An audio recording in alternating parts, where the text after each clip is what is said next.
Assalamualaikum warahmatullahi wabarakatuh. Selamat datang kembali di Rio Hotspot Channel. Kita awali edisi kali ini dari serba-serbi Indonesia kontra Jepang. Jepang saat ini bisa dibilang tim nomor 1 di Asia. Memang sangat sulit bagi tim manapun di Asia untuk bisa menyingkirkan atau mengalahkan Jepang. Kenapa Jepang bisa se-powerful seperti sekarang ini? Hal ini tak lepas dari peran kaisar-kaisar Jepang terdahulu yang mentransformasi sepak bola Jepang secara masif di semua sektor, baik dari federasi, klub, pelatih, pemain, bahkan talenta muda pun juga dibenahi di Jepang.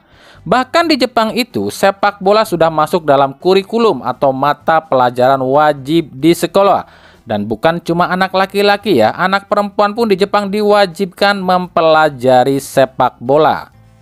Meskipun Jepang mempunyai double pemerintahan, yakni kerajaan dan parlementer, di mana ada yang namanya raja atau kaisar dan juga ada yang namanya perdana menteri. Tapi satu pucuk pimpinan tetap satu, yakni pada kaisar Jepang. Jadi semua pemerintahan atau sektor pemerintahan Jepang takluk pada yang namanya Kaisar Jepang. Jadi dengan pusat penguasaan ditumpukan pada seorang kaisar, maka di Jepang itu ya, kalau ada pejabat atau rakyat biasa yang melanggar aturan sang raja, maka nggak ada ampun. Hukumannya tentu saja bisa jadi hukuman.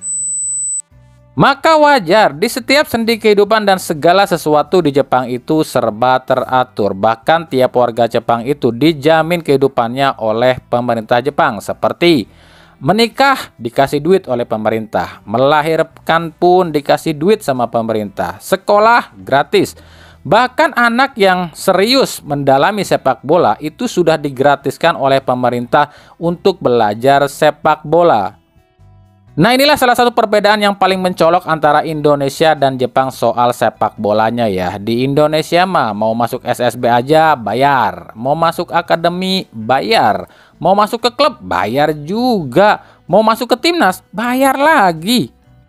Ya apa-apa serba bayar di Indonesia, makanya yang bisa masuk sepak bola itu biasanya orang-orang yang berduit aja. Sementara talenta-talenta yang memiliki bakat Indonesia itu akan tenggelam karena mereka nggak punya kemampuan dalam segi finansial.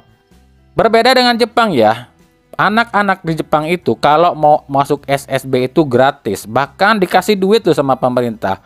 Masuk akademi sepak bola dikasih duit sama pemerintah, masuk ke klub pun nggak perlu bayar alias gratis, dan masuk ke timnas juga dibayar oleh pemerintah Jepang. Kenapa Jepang menerapkan seperti itu ya? Inilah demi tujuannya menjadikan sepak bola Jepang itu nomor 1 di Asia dan dunia. Ya kalau di Indonesia mah boro-boro. Jangankan masuk timnas gratis, uang pemain timnas aja dihujat kok sama netizen. Itu kalau di Jepang ada netizen ngehujat pemain timnas, udah hilang dari peredaran tuh. Di Jepang itu nggak ada yang berani istilahnya mengkomentar-komentar di media sosial macam-macam seperti di Indonesia. Sebab selain memang ada pembatasan di Jepang itu pun ada sistem yang sangat ketat. Setiap individu yang mempunyai gadget atau handphone ini ada peraturan yang tertulis. Jika mereka melakukan tindakan rasis ataupun kata-kata kasar di media sosial atau apapun itu, ini akan ketahuan sebab akan terdeteksi. Nah di Indonesia bocil aja pegang HP kok.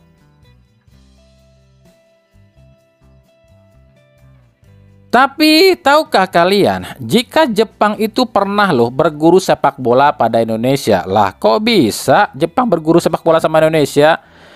Karena gini, dalam sejarah sepak bola itu pertama kali ditemukan di Cina ya, lalu menyebar ke Jepang dan ke Sundanesia termasuk Indonesia.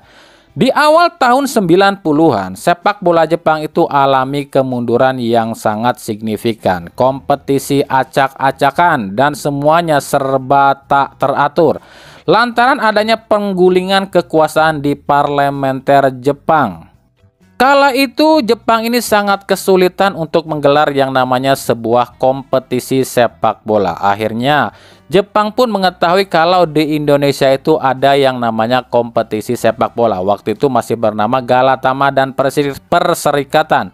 Akhirnya, Kaisar Jepang pun mengirim nih utusannya ke Indonesia untuk mempelajari bagaimana caranya Indonesia menggelar kompetisi. Yang kala itu di Indonesia masih punya dua kompetisi besar, Galatama dan Perserikatan. Tapi meskipun kompetisi Galatama dan Perserikatan itu disebutnya kompetisi amatir alias tarkam yang aneh, tapi tahukah kalian kompetisi Galatama dan Perserikatan itu adalah cikal bakal lahirnya J-League Jepang saat ini.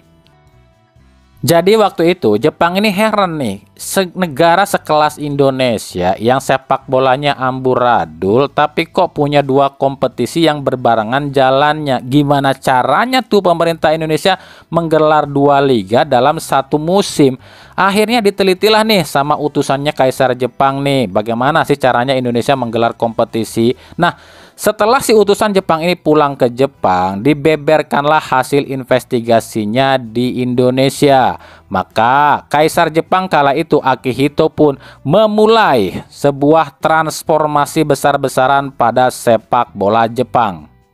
Kaisar Jepang Akihito waktu itu memerintahkan pada JFA Jepang untuk membuatkan sebuah blueprint alias cetak biru sepak bola dasar dari sepak bola Jepang yang nantinya akan berguna berabad-abad ke depan.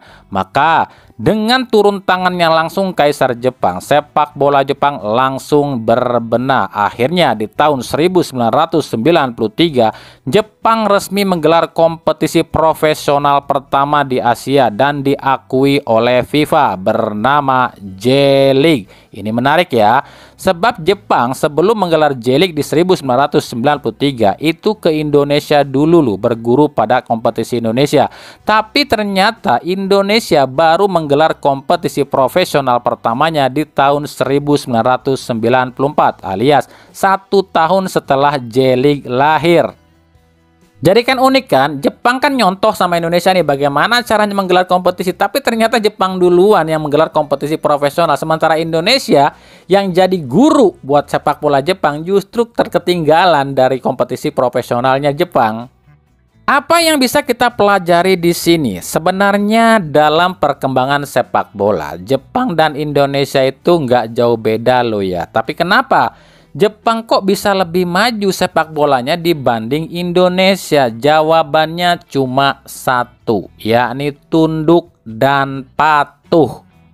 Dengan kekuasaan utama di tangan seorang kaisar alias raja, di Jepang itu nggak ada yang bisa menentang ataupun macem-macem ataupun istilahnya nyinyirin, atau istilah kasarnya di Jepang itu nggak ada tuh yang namanya toel dan pasukannya yang merongrong sepak bola. Kalau ada orang-orang seperti itu udah dilenyapkan. Jadi di Jepang itu cuma satu jalan, satu arah, satu aturan. Kalau kata kaisar begini ya harus begini. Lu coba menghalangi, ya nyawa taruhannya.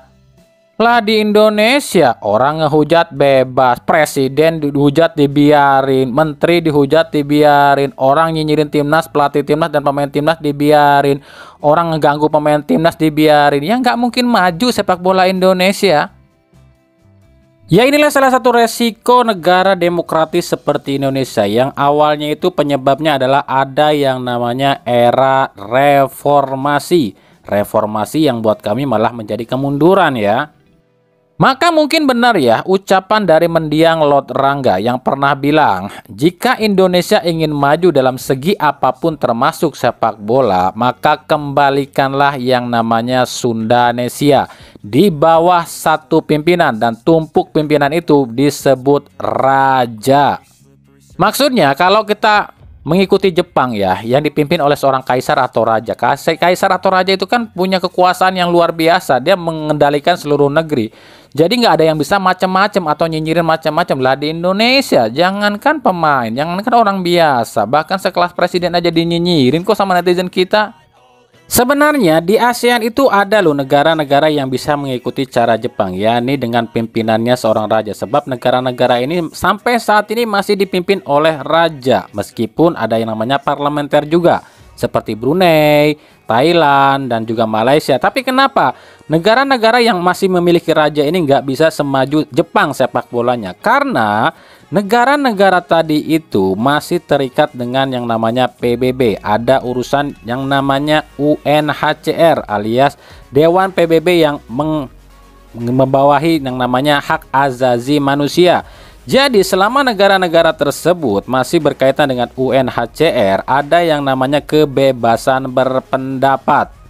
Dan kenapa negara-negara seperti Brunei, Thailand, dan Malaysia yang masih memiliki raja tak sebebas Jepang dalam menentukan aturannya sendiri? Sebab negara-negara tadi diberi kemerdekaan oleh negara lain, seperti Malaysia yang diberi kemerdekaan oleh Inggris, Brunei Darussalam yang diberi kemerdekaan oleh Perancis dan juga Portugal, lalu Thailand pun diberi kemerdekaan oleh Perancis dan Portugal juga. Jadi mereka nggak punya independen sendiri, beda dengan Jepang. Jepang itu nggak pernah dijajah loh ya, mereka independen sendiri dengan aturan sendiri.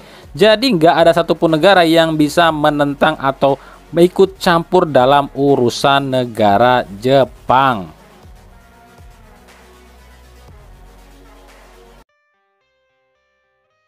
Sekarang kita akan coba sedikit bahas nih soal wasit yang akan memimpin laga Indonesia lawan Jepang, yakni wasit asal Iran Mohd Bonyadifod. Sebelum kami kasih tahu, kami akan coba klarifikasi sebentar ya. Wasit ini kenapa sih bisa ditugaskan Indonesia lawan Jepang? Jadi gini, awalnya AFC ini kan menunjuk wasit asal Qatar nih, Khamis Almari. Tapi ketika itu Sekjen PSSI yang hadir dalam konferensi AFC ini menolak nih dan meminta mengganti wasit. Tapi kala itu alasan AFC itu karena wasit yang ada di AFC ini udah punya tugas semua nih. Tersisa cuma 2 wasit aja, yakni Bonyadifod asal Iran dan juga Rustam Lutfilin asal Uzbekistan ya. Nah, untuk wasit Bonyadifod sendiri ini pernah loh dia ini memimpin pertandingan Liga 1 tepatnya di tahun 2017 silam. Waktu itu wasit ini tuh pernah memimpin beberapa laga di Liga 1 seperti Persib lawan Arema, Persija lawan PSM, dan Bayangkara lawan Sriwijaya FC. Nah, selama 3 kali pimpin Liga 1, wasit ini tuh udah mengeluarkan 12 kartu kuning ya. Dan di setiap laga, wasit ini tuh kalau memimpin pertandingan selalu full kontroversi. Dan yang paling mencolok tentu saja paling kita ingat adalah saat laga Persija lawan PSM Makassar. Salah satunya adalah dengan menganulir golnya Wiljam Pluim dari PSM yang membuat PSM ini gagal menang dan harus puas dengan skor 2-2 di akhir laga ya. Yang membuat akhirnya PSM Makassar pun protes nih pada PSSI dan wasit ini pun akhirnya dicopot ya oleh PSSI. Di pentas Asia sendiri, wasit ini pun pernah memimpin pertandingan Indonesia, yakni di Indonesia U19 ketika melawan Jepang U19. Kala itu Indonesia U19 tuh kalah 0-2 dari Jepang dengan sejumlah kontroversi wasit ini. Nah, apakah kali ini wasit ini akan kembali bikin kontroversi? Ya, kita tunggu saja.